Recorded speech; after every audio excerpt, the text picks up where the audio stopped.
Square Enix just sold the developers for Marvel's Avengers and Marvel's Guardians of the Galaxy, and I'm going to talk about what this potentially means for the future of both of those games. So if you enjoyed this video today, feel free to like and subscribe for future Marvel content. So Square Enix just sold all of its Western developers to Embracer Group, which included studios like Crystal Dynamics and Eidos Montreal, who are respectively responsible for bringing us Marvel's Avengers and Marvel's Guardians of the Galaxy. Now, I should also say, this doesn't actually just include these games, obviously. This also includes, like, Tomb Raider and stuff like that. So this deal was reportedly for $300 million and is expected to be finalized in the July to September 2022 timeframe. And I guess it leaves fans of these games, such as myself, with the question of the potential future, what will be in store for these games, right? So I believe the short, genuine answer is that nobody will know with 100% certainty what the finalized outcome will be for both of these games. According to Square Enix, both Marvel's Avengers and Marvel's Guardians of the Galaxy underperformed their expectations.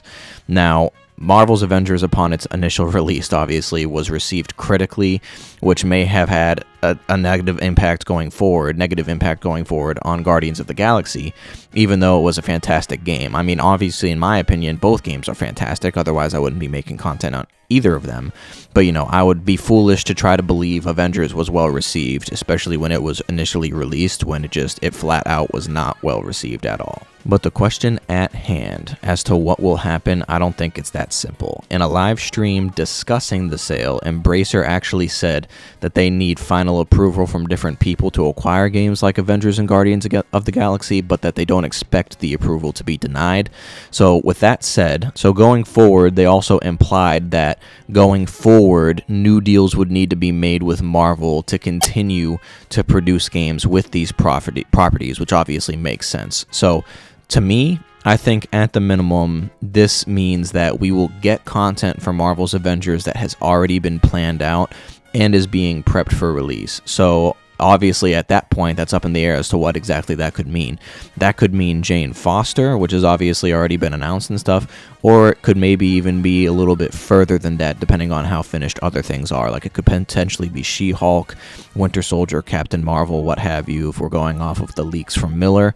And according to Miller as well, basically, She-Hulk was already basically done, it sounded like. But it sounds like they're potentially trying to line it up with the Disney Plus release of the She-Hulk show. Either way, I digress. And whether or not it's going to include all those things, or if it's going to stop after Jane Foster, obviously, I just think is up in the air. And then anything beyond that, obviously, I believe is fair game as to whether or not it's going to happen. And I think the same thing goes for Guardians of the Galaxy, right? So if DLC was already planned for Guardians of the Galaxy, and they haven't said anything about it yet, like they haven't announced it, they will most likely go through what is already planned. But anything beyond that, such as further DLC or a sequel to Guardians of the Galaxy, I feel like will be up in the air depending on if they want to go to Marvel to make another deal.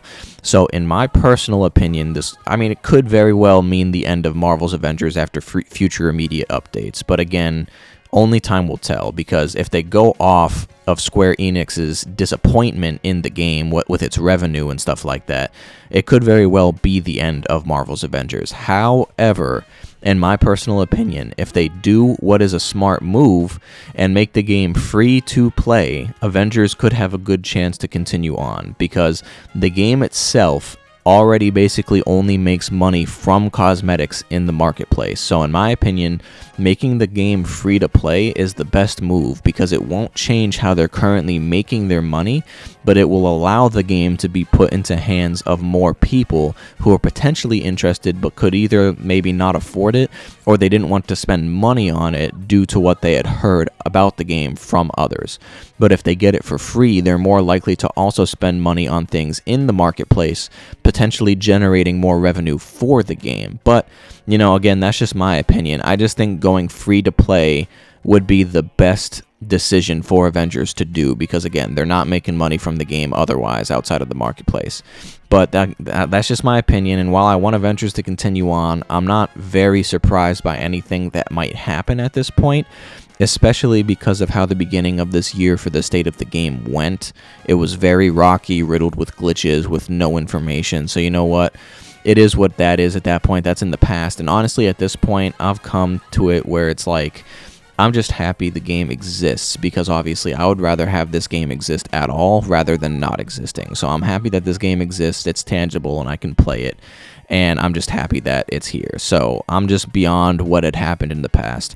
Comment down below what your thoughts on this sale is, and if you think Avengers should continue or just give up at this point. And if you enjoyed this video today, feel free to like and subscribe for future Marvel content, and I appreciate you for watching the video.